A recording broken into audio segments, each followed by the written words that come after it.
আজকের এই মাস্টার ক্লাসে আমরা একটি চমৎকার বিষয়ের গভীরে প্রবেশ করতে যাচ্ছি। আমরা যারা ইনস্ট্রাকশনাল ডিজাইনার হিসেবে কাজ করি তাদের জন্য ন্যাশনাল স্কিলস ডেভেলপমেন্ট অথরিটি বা এনএসডিএ এর এই কম্পিটেন্সি স্ট্যান্ডার্ডটি নিছক কোনো সরকারি ডকুমেন্ট নয়। এটি মূলত বাংলাদেশের ডিজিটাল জনশক্তি গড়ে তোলার একটি নিখুঁত আর্কিটেকচারাল ব্লুপ্রিন্ট। চলুন দেখে নিই একটি জাতীয় কারিকুলাম কাগজে কলমে থেকে কিভাবে বাস্তবে রূপ নেয়।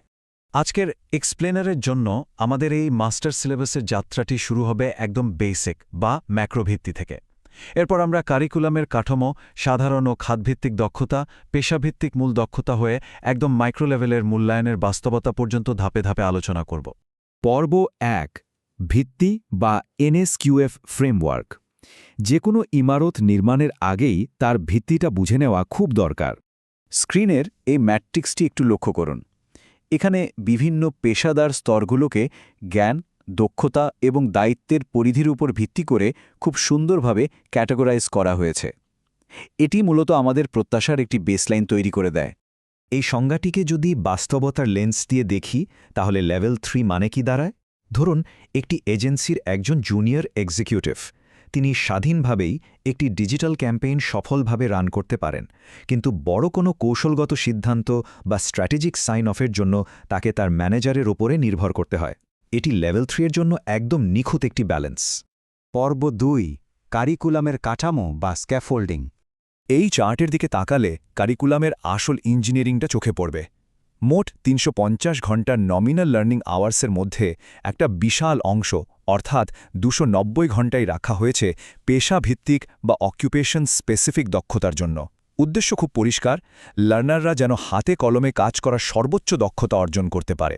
এখানে ২ নম্বর ধাপ অর্থাৎ পারফরম্যান্স ক্রাইটেরিয়ার কথা যদি ধরি, একে একটি চেকলিস্ট হিসেবে বিবেচনা করা যেতে পারে।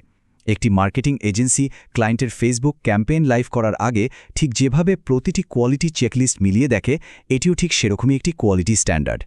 পর্ব ৩ ভিত্তিপ্রস্তর, সাধারণ এবং খাতভিত্তিক দক্ষতা। ডিজিটাল প্ল্যাটফর্মে হাত দেওয়ার আগে এই বেসিক সফট স্কিলগুলো আয়ত্ত করা কতটা জরুরি তা একটু ভেবে দেখুন। কল্পনা করা যাক বাংলাদেশের একজন ফ্রিল্যান্সার আপওয়ার্কে আন্তর্জাতিক ক্লায়েন্টের সাথে কাজের রেট নিয়ে আলোচনা করছেন। এই মডিউলের অ্যাক্টিভ লিসেনিং বা সক্রিয়ভাবে শোনা এবং প্রশ্ন করার কৌশলগুলোই তাকে সেখানে সফল হতে সাহায্য করবে। এর পাশাপাশি আইসিটি সেক্টরে ক্লায়েন্টের সংবেদনশীল ডেটা নিয়ে কাজ করার সময় নৈতিক মানদণ্ড এবং গোপনীয়তা নিশ্চিত করার কোনো বিকল্প নেই। এটি শুধু তাত্ত্বিক জ্ঞান নয়, বরং একজন পেশাদারের অত্যন্ত জরুরি একটি দায়িত্ববোধ। স্ক্রিনের এই ভিজুয়াল সামারিটি খেয়াল করুন। মূল টেকনিক্যাল অংশে যাওয়ার আগে এই বেসলাইন দক্ষতাগুলোর ওপর পূর্ণাঙ্গ দখল নিশ্চিত করাটা কিন্তু বাধ্যতামূলক। পর্ব ৪ পেশাভিত্তিক মূল দক্ষতা। এবার আমরা এই আর্কিটেকচারের সবচেয়ে বড় অংশে প্রবেশ করছি। এই টেবিলটিতে 4টি প্রধান অকুপেশন ইউনিটের বিভাজন দেখা যাচ্ছে। পরিষ্কারভাবেই সোশ্যাল মিডিয়া মার্কেটিংয়ের জন্য সবচেয়ে বেশি অর্থাৎ ১৩০ ঘণ্টা বরাদ্দ করা হয়েছে, কারণ বর্তমান ডিজিটাল যুগে প্র্যাকটিক্যাল ফিল্ডে এর চাহিদাই সবচেয়ে বেশি। এই কারিকুলামটি খুব সুনির্দিষ্টভাবে ক্রস প্ল্যাটফর্ম সোশ্যাল মিডিয়া এক্সিকিউশনের উপর জোর দেয়। শুধু তাই নয়, কিভাবে লিড নার্চারিং করে একটা বিজনেসের প্রকৃত ট্র্যাফিক বা সেলস বাড়ানো যায়, সেই বাস্তবমুখী বিষয়গুলো এতে অন্তর্ভুক্ত করা হয়েছে। এসইও এবং এসিএমের এই পার্থক্যটা বেশ ইন্টারেস্টিং। লক্ষ্য করলে দেখা যায় এসইওর জন্য দ্বিগুণ সময় প্রয়োজন।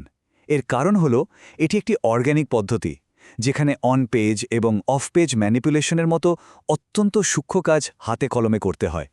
অন্যদিকে এসিএম মূলত পেইড স্ট্র্যাটেজি এবং পরিমাপের ওপর বেশি ফোকাস করে।